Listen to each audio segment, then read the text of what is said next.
नमस्कार, मैं हूं अश्विनी वानखड़े। कृषि जागरण एग्री न्यूज बुलेटिन में आपका स्वागत है।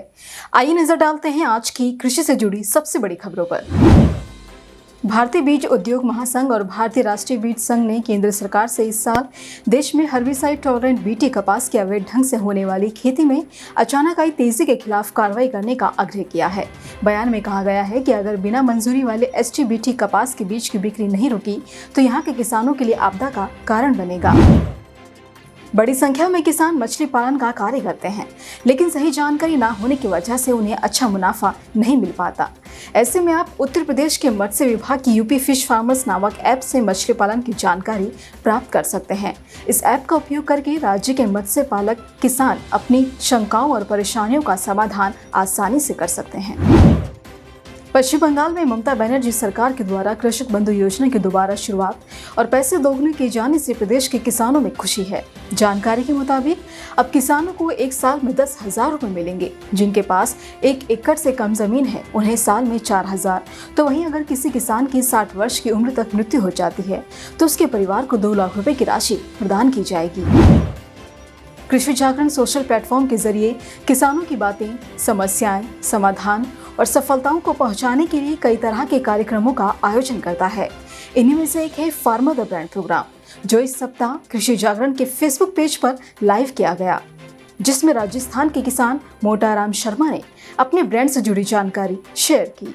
मेरी एक बहुत अच्छी यूनिट है और कोई भी अगर फार्मर्स मशरूम की दुनिया में आना चाहता है तो अपनी आय को, जैसे हमारी सरकार कह रही है भाई इसके हम दोगुनी कर देंगे, दोगुनी नहीं, किसान अपनी आय को 10 गुणी क्या 100 गुणी भी कर सकता है।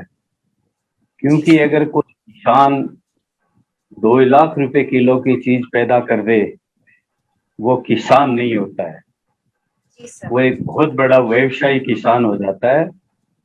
और मशरूम की खेती के लिए लंबे चौड़े किसी पैसों की आवश्यकता नहीं होती है, न कोई जमीन की आवश्यकता होती है और न कोई जल की आवश्यकता होती है।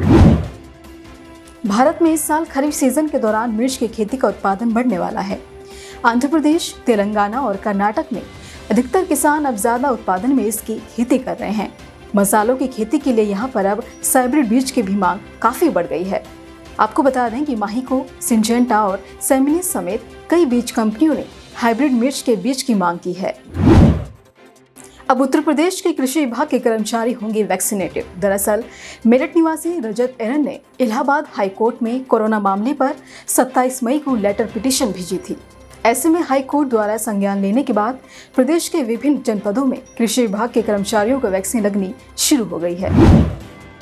केंद्रीय कृषि मंत्री नरेंद्र सिंह तोमर से प्रेस कॉन्फ्रेंस में पूछा गया कि कृषि कानूनों को लेकर गतिरोध बना हुआ है, आखिर बात कहां अटकी है।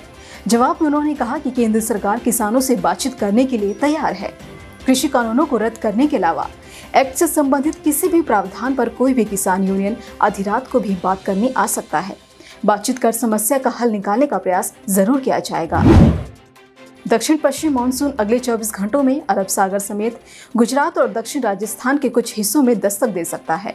मौसम विभाग के अनुसार उत्तराखंड, पूर्वी उत्तर प्रदेश, पूर्वी मध्य प्रदेश और तटीय कर्नाटक में कई जगहों पर तेज बारिश होने की संभावना है। इसी तरह की अन्य खबरों के लिए जुड़े रहिए कृषि जागरण के साथ। धन्यवाद।